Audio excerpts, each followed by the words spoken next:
Olá, queridos, a paz, tudo bem? Estamos aqui hoje para mais uma aula da nossa Bereana. Chegando já ao finalzinho desse trimestre aí, esse trimestre um pouco diferente, né? Vamos falar hoje sobre a lição 11. Estamos a bem pouquinho do final. O último mandamento do Decálogo: não cobice os bens alheios. O nosso texto base, bíblico, está em Miqueias 2, do 1 ao 5, Abacuque 2, 9, e o terceiro texto está em Lucas 12, 15.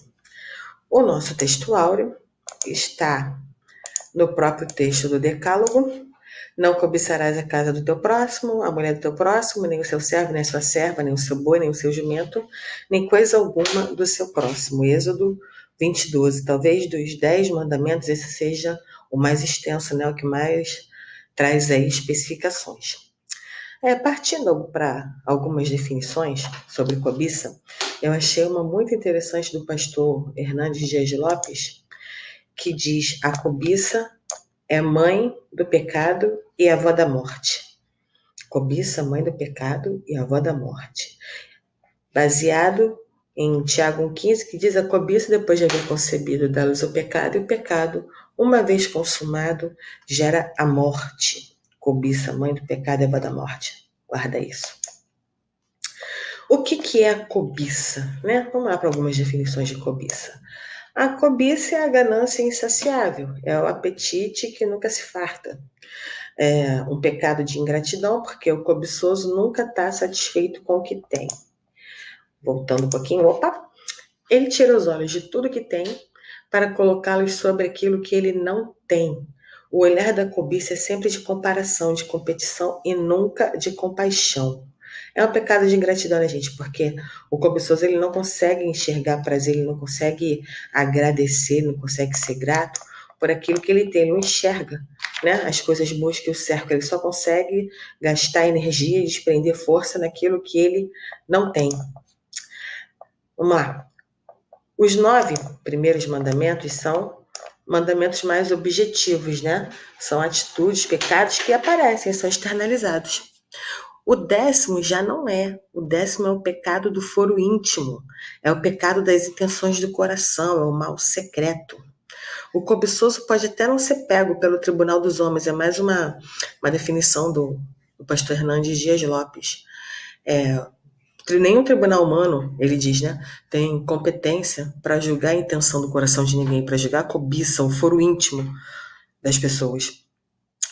Ela pode até não ser pega pelo tribunal dos homens, a cobiça, mas com certeza não passa impune pelo tribunal de Deus, porque a cobiça pode até não ser crime, mas não deixa de ser pecado. Cobiça é pecado.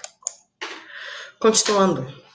Não cobiçarás é o último mandamento do Decálogo, é o 10º, né? A lei é para impor os limites ao homem, e a cobiça é o pecado que nunca se farta, e por isso rompe limites. Então, infringir o 10º mandamento significa infringir toda a lei. A Bíblia vai dizer em Colossenses 3,5 que a cobiça é a idolatria. Paulo vai dizer: guardai-vos da prostituição, lascívia, desejo impuro. E por último ele lista nessa lista toda que ele coloca, a última coisa que ele põe: guardai-vos da cobiça, que é idolatria.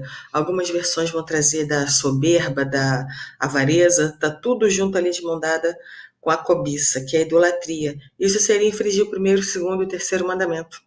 A cobiça é a busca insaciável pelas coisas, por isso pode levar o homem a romper os limites do trabalho, o que seria uma transgressão ao 4º mandamento: não guardar um dia de descanso, trabalhar sem parar. Eclesiastes 4, 7, 8 vai trazer um exemplo disso. Salomão, pregador, né? Vai perguntar: eu vi um homem debaixo do céu, vai dizer, né? Vi um homem debaixo do céu que não tem filho, não tem irmão, mas todavia trabalha sem parar e não dá descanso aos seus olhos. E vai dizer: para quem que eu vou deixar isso tudo? É o trabalho incansável pela busca de bens, quero fartar minha alma de bens, então trabalho sem parar e não dou descanso aos meus olhos. Obviamente, o cobiçoso que não consegue não consegue respeitar limites, não vai respeitar limites de pai e mãe. E aí vai transgredir o 5º mandamento. A cobiça também pode levar ao adultério, e aí se quebraria o 7º mandamento. A Bíblia tem exemplos sobre isso, a gente vai falar daqui a pouco. A cobiça também pode levar ao furto. A gente está vendo aqui o exemplo de Mica, eu coloquei aqui o exemplo de Mica, mas ao longo da lição a gente vai ver outros casos na Bíblia em que a cobiça também terminou em furto, terminou em roubo, em se pegar esse apropriado que é do outro. A cobiça também pode levar alguém a difamar uma pessoa, que é o alvo da sua cobiça e da inveja, que seria aí a quebra do 9º mandamento. Uma das armas do invejoso, do cobiçoso, o invejoso até um pouco além, ele quer destruir a reputação daquele que é o objeto da sua inveja. Então ele começa pela difamação, né? Começa inventando falso testemunho, começa distorcendo a verdade, e aí o não cumprimento de não cobiçarás desencadeia aí no cumprimento do 9º mandamento também. A cobiça levou Davi a transgredir o 6º, o 7º e o 9º mandamento. A gente vai falar um pouquinho mais de Davi aí adiante. O que mais que a Bíblia fala sobre a cobiça? A Bíblia vai dizer que esse espírito de ganância destrói aquele que o possui. A cobiça gera, né? Ela promove, ela alimenta a ganância. O cobiçoso cobiça todo dia. O cobiçoso levanta contendas aí, ó. O falso testemunho, a briga. Mas o que confia no Senhor prosperará. Quem ama o dinheiro, jamais dele se farta. E depois Paulo vai dizer, né, a Timóteo que o amor ao dinheiro é que é a raiz de todos os males. Não é o dinheiro. A Bíblia diz que o dinheiro por tudo responde. Mas o amor ao dinheiro é a raiz de todos os males. Por quê? Quem ama o dinheiro, jamais dele se farta. É a cobiça. Todo o trabalho do homem é para sua boca, contudo nunca se satisfaz o seu apetite. Melhor é a vista dos olhos do que o andar ocioso da cobiça. Melhor é aquilo que temos do que o desejo da alma, vai dizer uma outra versão, alguma coisa parecida assim. O que o pregador está dizendo? Melhor é a vista dos olhos, aquilo que está ao nosso alcance, aquilo que a gente tem, aquilo que a gente vê, aquilo que é nosso, do que o andar ocioso da cobiça, ou do que aquilo que a nossa alma deseja, aquilo que não está ao nosso alcance. Mais um pouquinho. A cobiça não conhece o que é o pão de cada dia. A cobiça não conhece porção diária. O pão nosso de cada dia é uma oração que o cobiçoso não sabe fazer. A Bíblia ainda diz lá em Mateus 6, continuando aí o texto, o capítulo, o versículo que a gente está recitando bastante esse ano: buscai primeiro o reino de Deus, a sua justiça, e todas as coisas vos serão acrescentadas. O problema é que a cobiça leva a pessoa a buscar as coisas. O cobiçoso não tem os olhos no reino. O cobiçoso tem os olhos nas coisas.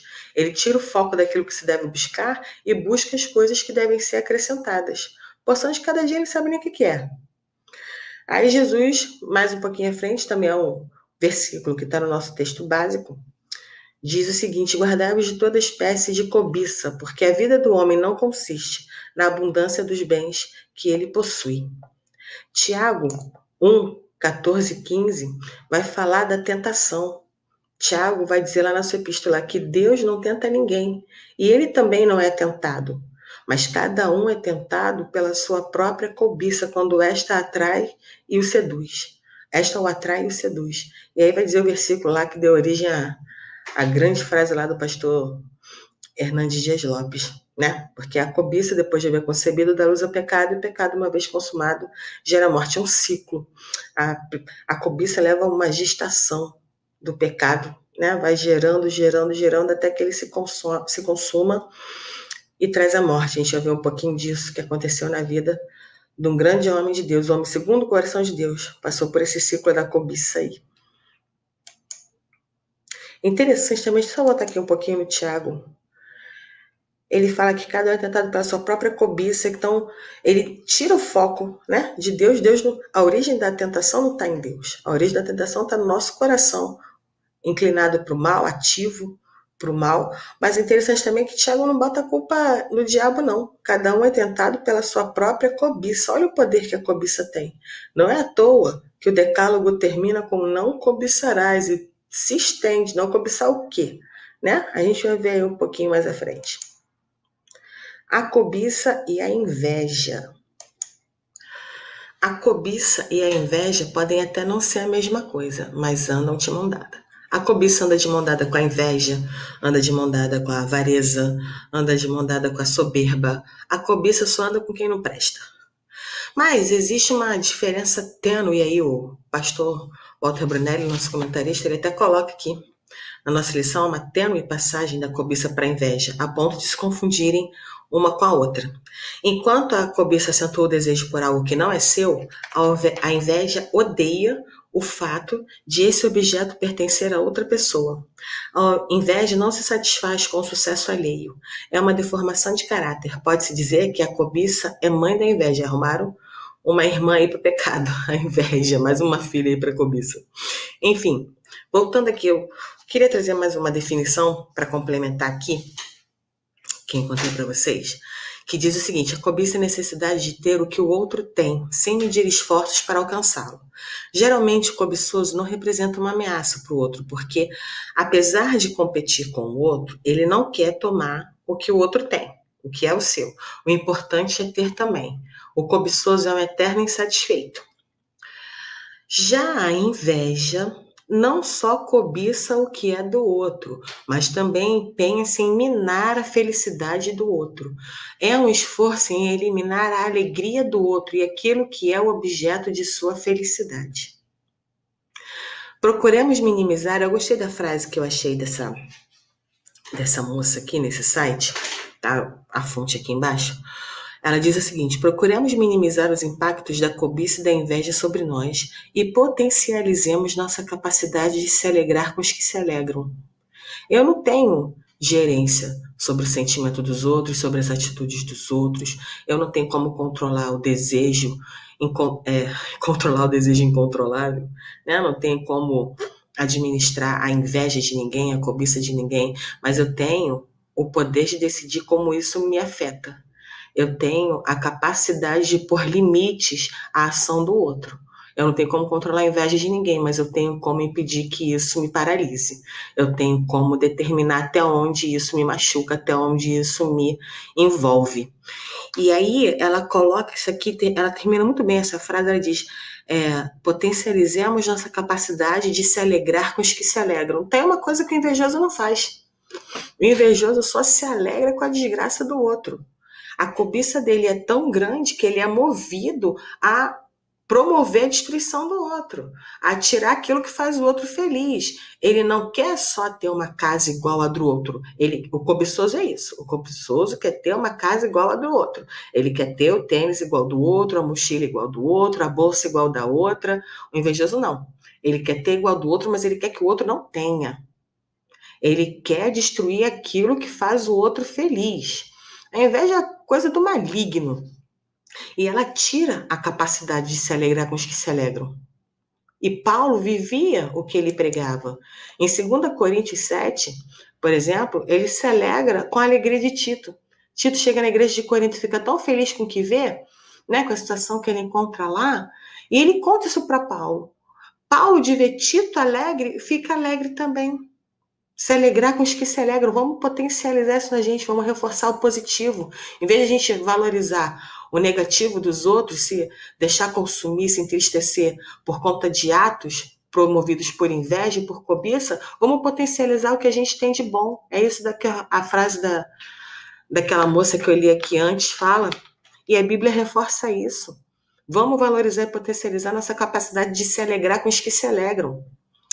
A inveja é uma coisa tão perniciosa que Salomão, lá em Provérbios, vai dizer o seguinte, Provérbios 27:4, ele diz assim: cruel é a ira, impetuoso é o furor, mas quem pode resistir à inveja?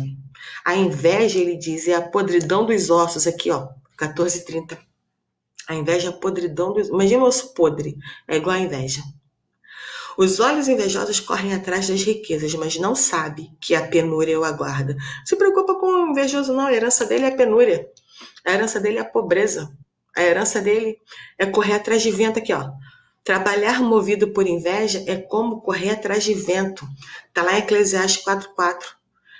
Salomão, o pregador, né? Chega uma hora e diz assim: eu vi que todo trabalho procede da inveja do homem contra o outro homem. Também isso é vaidade, correr atrás de vento.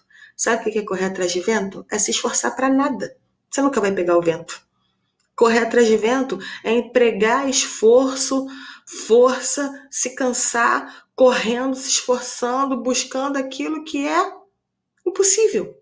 Você nunca vai conseguir pegar. É isso que a inveja faz. Leva pessoas a lugares que ela nunca vai poder chegar. A cobiça e a inveja ainda. Gente, Jesus foi alvo de inveja. A Bíblia vai dizer que Pilatos sabia que Jesus tinha sido entregue por inveja. Em Atos 7,9, Estevão, quando faz o seu discurso lá, diante do Sinédrio, ele vai falar das invejas a inveja dos irmãos de José. Olha isso, como a quebra desse 10º mandamento do não cobiçarás leva à quebra de outros mandamentos. Né? O não respeitar limites. A lei foi para impor limite moral para gente, que também é o que rege a nossa sociedade até hoje. A inveja dos irmãos de José fez com que eles vendessem José, mentissem para o pai, mentiram para o pai. Por inveja, os saduceus prenderam e açoitaram os discípulos. Eu não preciso ter inveja do outro, porque, ainda que o pecador faça o mal 100 vezes e os dias se lhe prolonguem, eu sei com certeza que bem sucede aos que temem a Deus. Essa é a diferença nossa, né? A gente coloca os nossos olhos em Deus. Ainda que o pecador faça o mal 100 vezes e os dias se lhe prolonguem, eu sei com certeza que bem sucede aos que temem a Deus. Vamos potencializar o que tem de bom em nós? A cobiça e a derrota dos antepassados. Adão e Eva, né? Sempre paramos em Adão e Eva, tudo acaba em Adão e Eva, porque, né, na verdade, não é que acaba, né? Começa lá na Adão e na Eva. Tá aí na nossa revista, o comentarista também cita Adão e Eva, né? Deus trabalha 6 dias. Pega o trabalho de 6 dias e fala pro homem, domina. Pronto, governa sobre tudo aí. Fiz isso tudo aqui, tô entregando na tua mão para você administrar aí para mim. Mas isso não foi suficiente, porque a cobiça leva sempre a pessoa a querer mais. Então não era suficiente dominar sobre tudo. Também queriam ser iguais a Deus. Olha a proposta da serpente. Não, o dia que vocês comerem esse fruto, vocês vão ser iguais a Deus. Conhecedores do bem e do mal, vocês vão conhecer que nem Deus conhece. E aí a cobiça leva Adão e Eva a pecarem. A primeira transgressão lá na humanidade. Opa, que eu fui para onde não tinha que ir. Acã. Gente, o povo de Israel entra, atravessa o Jordão, rumo a Canaã, chegando, derrota Jericó, né? Muralha cai, aquela coisa toda, e grita, atravessa, ganha lá uma vitória que parecia improvável. Chega em Ai, que era um exércitozinho de nada, coisa muito fácil. Eles, nossa, vamos ganhar. O que é Ai diante de Jericó? Por causa do pecado de um homem, de Acã, que cobiçou o tesouro, cobiçou os deuses pagãos, roubou, escondeu. Olha aí como é que é a transgressão da cobiça leva a transgredir outros mandamentos. Por conta de cobiça, ele roubou. Ele transgrediu o mandamento de não furtar. Furtou, porque cobiçou. E por conta do pecado de Acã, todo Israel sofreu. Todo Israel foi derrotado diante do exército de Ai, porque um homem foi cobiçoso e transgrediu o 10º mandamento. Acabe, gente, pelo amor de Deus. O homem era rei, gente. O homem era o rei de Israel. Tinha tudo. Tinha trono, tinha rei, tinha casa de Israel, tinha casa em Samaria, tinha palácio, tinha trono, tinha tudo. Aí ele olha a vinha do Nabote, ele quer. Ele podia fazer uma vinha 1000 vezes melhor para ele, que ele era o rei, gente. Mas ele vê a vinha do Nabote, ele quer. O Nabote, obviamente, não abre mão da sua herança. E aí, por conta da cobiça de Acabe, Jezabel, que era o demônio, ele passou ruim, levanta um falso testemunho, olha aí. O que a cobiça promove, né? Quebrou o 10º mandamento, levou a quebra do outro mandamento, que é não levantarás falso testemunho. Levou a quebra de outro mandamento, não matarás, porque Nabote foi assassinado por conta de um falso testemunho, levantado por cobiça, a cobiça de Acabe, e teve a sua vinha furtada. Olha aí, o ciclo é tudo começando com a cobiça de Acabe. Olha o ciclo de desgraça aí. Amã, outro Beuzebu, Amã, invejoso, coisa ruim. Gente, não se preocupa com o invejoso. Quando você preocupar com o invejoso, você lembra do Amã. Porque o invejoso acaba enforcado na forca que ele mesmo construiu. O fim do invejoso é a penúria. Lembra disso? Davi, 2 Samuel 11 vai contar a história de Davi. O que a cobiça fez na vida de Davi, o estrago que a cobiça fez na vida de Davi. Se ele tivesse obedecido o 10º mandamento, talvez não tivesse sofrido o tanto que sofreu. Continuando, o 10º mandamento, ele tem mais desdobramentos, né? Mais especificações. Ele vai dizer o que não cobiçarás. Não cobiçarás o quê? Não cobiçarás a casa do teu próximo, não cobiçarás a mulher do seu próximo, seus servos, as suas servas, nem os seus animais. Olha a abrangência da cobiça. Vamos começar por essa aqui, não vou nem me estender muito não, porque a gente já falou da Cabe. Cabe foi o que cobiçou a casa, né? Do próximo.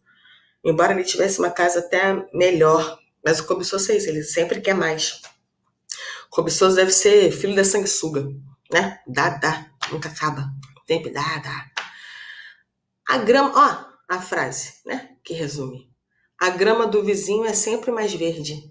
Encontrei essa citação aqui, eu encontrei tanta autoria para ela que eu resolvi colocar só o site de onde eu tirei essa frase, tá? Diz assim: se a grama do vizinho parece mais verde, é porque você olha demais para ela e esquece de regar a sua. É o que o cobiçoso faz. Ele tira os olhos, ele tira o foco daquilo que ele tem e ele projeta o seu olhar naquilo que ele não tem. Ele jamais consegue ser grato, consegue ser realizado, consegue ser satisfeito com aquilo que é dele, com aquilo que ele já conquistou. Não, ele está sempre murmurando, ele está sempre insatisfeito, está sempre inquieto com aquilo que ele ainda não tem. O foco dele não é o que ele tem, o foco é aquilo que ele ainda não tem e que o outro tem. Então, para o cobiçoso, a grama do vizinho é sempre mais verde, sendo que ele também tem a grama dele, né? Só não rega. Por isso que a do vizinho é mais verde. Não é que o vizinho seja melhor do que ele, é ele que é o cobiçoso. Não cobiçarás a mulher do teu próximo. Olha o Jó. Muito antes que houvesse lei, houvesse Moisés, houvesse decálogo, olha o que Jó está falando. Fiz aliança com os meus olhos, como, pois, os fixaria numa donzela? Jó não está falando em consumar o ato de adultério. Ele está falando em olhar. Olha aqui. Como, pois, fixaria os meus olhos numa donzela? Está falando da intenção. Está falando do desejo. Cobiçar a mulher do próximo. Cobiçar aquilo que não é seu. E aí Jesus, no Novo Testamento, vai reforçar isso. Não adulterarás. Jesus diz, já ouviste que disseram a vocês, não adulterarás. Eu, porém, vos digo, qualquer que olhar para uma mulher com intenção impura no coração, já adulterou com ela. Jesus puxa um pouquinho mais que a lei, né, gente? Puxa um pouquinho mais que a lei. E aí, lembram lá da citação do pastor Hernandes Dias Lopes? Né? A cobiça é mãe do pecado e avó da morte? Lembra que eu falei que a cobiça leva uma gestação, né? Um processo, um ciclo de pecado? Olha aqui, ó. É isso daqui, exatamente isso daqui. Quem é da área aí da psicologia, né, da psicanálise, vai falar disso daqui muito melhor do que eu. Mas o pensamento leva ao sentimento, e o sentimento leva à atitude. A cobiça, depois de haver concebido, leva ao pecado, e o pecado consumado leva à morte. Por isso que Jesus vai falar aqui, ó, em Mateus 5, depois que ele fala isso, né, se um homem olhar para uma mulher com intenção, já adulterou com ela, se os teus olhos forem maus, todo o teu corpo será mau, todo o teu corpo será trevas. Porque, ó, olhei, capturei aquilo, ó, foi para o meu pensamento. Aquele pensamento remoendo aqui, a inveja sendo, concebendo aqui, aquilo, vai para o meu sentimento. E a partir do momento eu pensei, senti, o próximo passo é fazer, é atitude. O texto base aí da nossa lição, lá de Miqueias 2, vai falar exatamente isso, reforça esse ciclo aqui, ó, de pensamento, sentimento, atitude. Miqueias 2, 1 e 2 vai dizer, ai daqueles que na sua cama maquinam o mal, e que o seu travesseiro tem o intento, o pensamento malicioso, o pensamento ruim. Porque quando vem a alva, eles executam. a sua ação, executam a sua maldade porque tem o poder nas mãos de fazê-lo. Maquinou durante a noite, amanheceu, fez o mal. Pensamento, sentimento, atitude. Por isso que Paulo fala, cuidado com o que vocês pensam. Tudo aquilo que for bom, tudo aquilo que for honesto, tudo aquilo que for puro, tudo aquilo que for verdadeiro, tudo que tiver boa fama, seja isso que ocupe o vosso pensamento. Ele ainda vai dizer, transformáveis pela renovação da nossa mente. Nós temos a mente de Cristo. E é aqui, na mente, que começa a cobiça. Não cobiçarás. Desrespeitar o 10º mandamento leva a transgressão de todos os outros. A cobiça é um perigo, minha gente. Continuando. Não cobiçarás ainda a mulher do teu próximo, né? É o mal secreto, né? Cobiça é o mal secreto, é o desejo proibido. Ela não é crime, mas pode provocar um. A gente viu lá, né? Ela pode até não ser um crime, ninguém pode, a pessoa pode até não ser condenada, nenhum tribunal humano tem competência para julgar a cobiça, para julgar o foro íntimo. Ela não é crime, mas ela pode levar alguém a cometer um. Por cobiça, Davi cometeu um assassinato, cometeu um adultério, outro pecado, não crime, não, é pecado, mas matou, mentiu. Davi cobiçou a mulher de Urias. A cobiça dessa mulher, né? Levou ao adultério, a uma gravidez indesejada, à mentira, ao assassinato de Urias e à morte do bebê fruto desse adultério. Olha o ciclo de desgraça que se estabelece na vida de Davi. Tudo porque ele não cumpriu o 10º mandamento, que era não cobiçarás a mulher do teu próximo. Ele deu vazão ao seu desejo. Ele deu vazão à sua carne. E isso não acabou bem, acabou em morte. Literalmente, porque o marido de Batseba morreu e o bebê morreu. Cobiça, mãe do pecado e avó da morte. 2 Samuel 12, né, logo depois que a Bíblia conta esse episódio da vida de Davi, vai vir o profeta Natan com a alegoria das ovelhas, né, vocês conhecem, e Davi se enfurece, porque aquele que tinha muitas ovelhas pegou a ovelha daquele que não tinha nenhuma, e quando Natan vê a fúria de Davi querendo aquela justiça, nada diz, mas esse homem é você, Davi, você está irado contra você mesmo. Então Davi cai em si, né, ele tem noção do que ele fez, ele se arrepende, e a Bíblia diz ainda que através do profeta Natan, Deus vai dizer para Davi, Davi, eu te fiz rei sobre Israel, eu te dei a casa de Saul, eu coloquei as mulheres de Saul no teu braço, nos teus braços, eu te dei a casa de Israel, eu te dei a casa de Judá, mas se isso ainda fosse pouco para você, eu tinha te dado mais coisa. Por que você me desprezou tomando a mulher de Urias e matando ele? Porque você me desprezou tomando a mulher de Urias e me entregando a espada dos amorreus, a espada nunca vai se apartar da tua casa. E não se apartou mesmo, não. Porque depois ele foi vítima da cobiça do filho dele, da inveja do filho dele. Um ciclo de desgraça que não precisava ter acontecido se ele simplesmente obedecesse ao mandamento de não cobiçar a mulher do próximo. Mas Deus, que é um Deus especialista em segundas chances, que é um Deus especialista em oferecer um novo recomeço, né? Mas enfim. Ele dá a Davi, a Batseba, a Salomão, porque Davi era o homem segundo o coração de Deus antes do trono. Ele não foi um homem segundo o coração de Deus porque estava no trono. Ao contrário, ele estava no trono porque era um homem segundo o coração de Deus. E ele se arrepende. Porque o arrependimento é o caminho para o recomeço, é o caminho para a restauração. E Davi encontra isso, porque ele peca, reconhece, se arrepende, pede perdão, volta de onde caiu e continua. E Deus dá a Davi e Batseba a chance de recomeçar através de Salomão, porque pessoas boas também cometem erros. Não cobiçarás os servos, as servas e nem os animais do teu próximo. É o bem do próximo, né, gente? São os bens do próximo. Aquilo que o próximo tem, né? Os objetos. A cobiça leva ao consumismo desenfreado nessa sociedade, nesse tempo louco que a gente vive, gente. Se tem uma coisa que é alimentada, é a cobiça daquilo que é a propriedade do próximo. É o consumismo sem limite. É o pecado da comparação. Ela ultrapassa o limite da necessidade. É uma coisa quando você precisa. Mas quando você passa a querer buscar além daquilo que é a sua necessidade, é cobiça. Eu quero ter o tênis igual do outro, né? Já falei, a mochila igual do outro, o computador igual do outro, o cargo igual do outro, o carro igual do outro, a família igual do outro, a grama mais verde é a dele, eu tenho que ter a minha também, sendo que eu não cultivo, eu não rego a minha grama, né? Mas enfim, é o pecado do querer ter para si. Não deve ser confundida com a vontade de melhorar. Deus quer sempre dar o melhor para os seus filhos. Salmo 81:16, através do salmista, Deus fala: se Israel me ouvisse, se Israel me obedecesse, eu saciaria com o trigo mais fino, eu alimentaria com o mel que sai da rocha. Nenhuma conquista à base do meu esforço será maior do que uma recompensa da parte de Deus. Então, esperar em Deus é a melhor opção. Vamos lá? Terminando aqui, partindo aqui pro finalzinho. O problema é que a cobiça não reconhece limites. Provérbios 25:16, Salomão vai dizer o seguinte: encontrou mel? Come só o que te basta, para que você não venha comer demais e vomitar. O problema é que a cobiça não sabe atender isso. A cobiça não reconhece limites.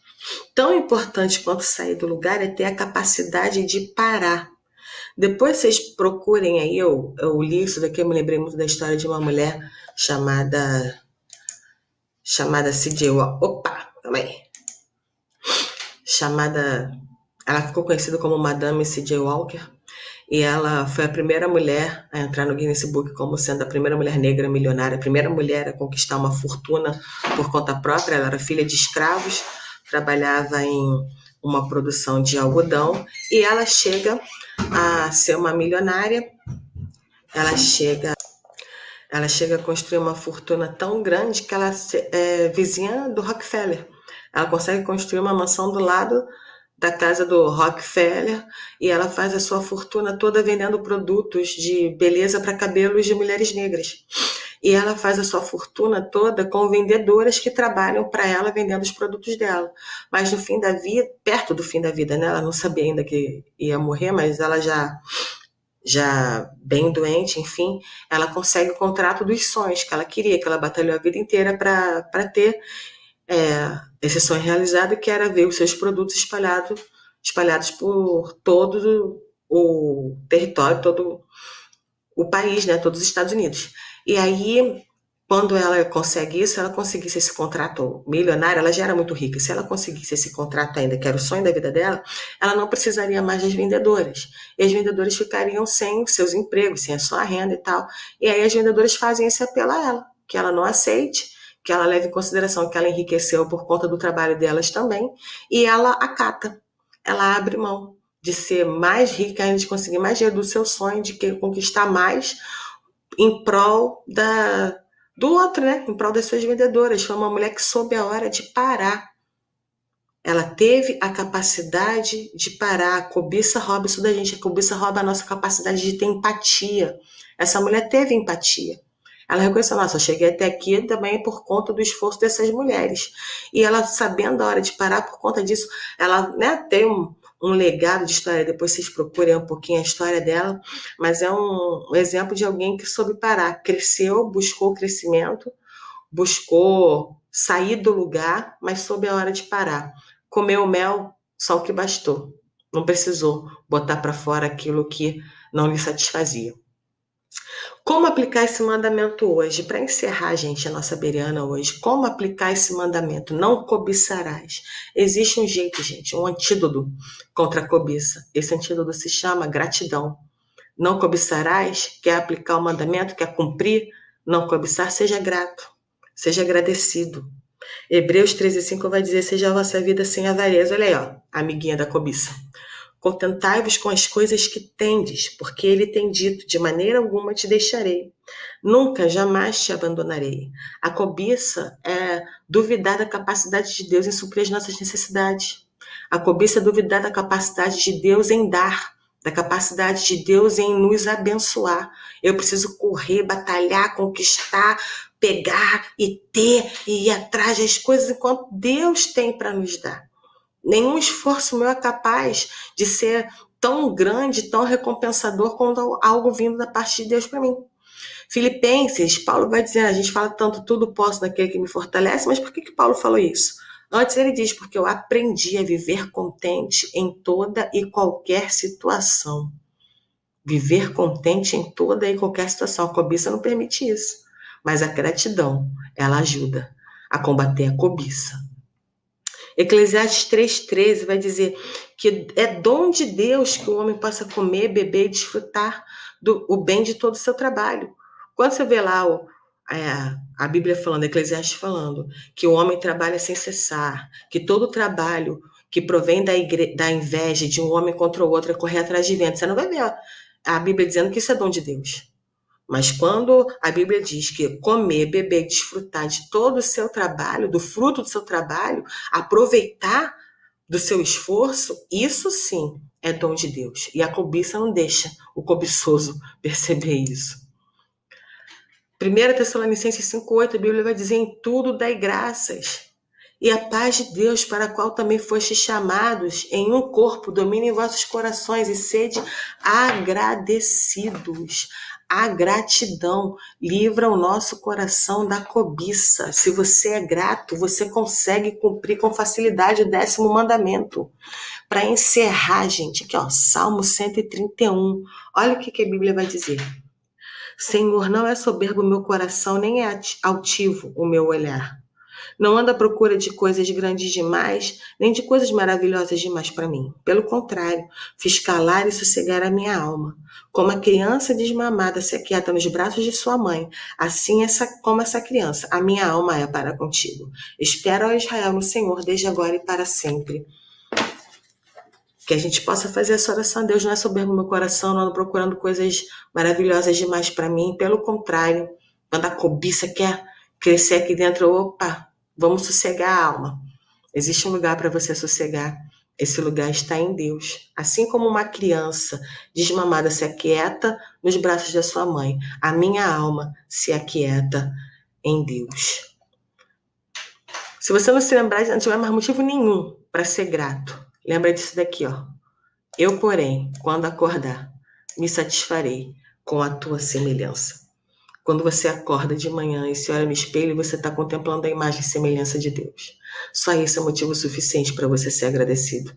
Se você não tem motivos para agradecer pela sua vida, pela sua casa, pelo seu emprego, pela sua família, pelo seu sustento, se você não tem motivo nenhum para agradecer a Deus, que eu acho difícil, a gente sempre tem alguma coisa para agradecer. Quando você se olhar no espelho, você lembra disso daqui, ó. Quando acordar, eu me satisfarei com a tua semelhança.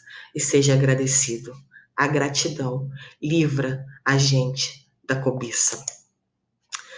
Para terminar, vou te fazer esse convite aqui, mas eu me encolhi aqui pro cantinho. Se você quiser interagir, eu vou te convidar a acessar esse site aqui, ó, mente.com. Vai abrir uma tela parecida com essa daqui.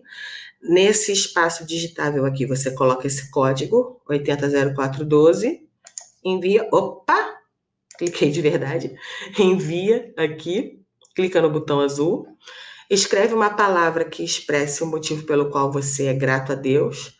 Você pode colocar lá, sou grata a Deus pelo, sei lá, pelo sustento, pela saúde, pela vida, pela família, pela igreja, pela salvação. Você escolhe uma palavra e clique em enviar. Envia sua palavra aí pela qual você, que representa aí o seu motivo de gratidão a Deus. Nós vamos formar uma nuvem de palavras lá, né, com quem quiser participar. E aí, conforme for, na EBD a gente mostra lá para vocês o resultado aí dessa interação. Tá? Uma maneira da gente estar junto, da gente interagir, mesmo à distância. Que Deus abençoe você, que Deus guarde o nosso coração da cobiça, o pecado que começa aqui, ó, pecado interno, mal secreto, que Deus nos livre do coração enganoso e que a gratidão seja o nosso antídoto do nosso combate a toda a cobiça e inveja que possa querer vir nos perturbar e nos guarde da inveja e da cobiça alheia. Deus abençoe você. Um abraço, até a próxima.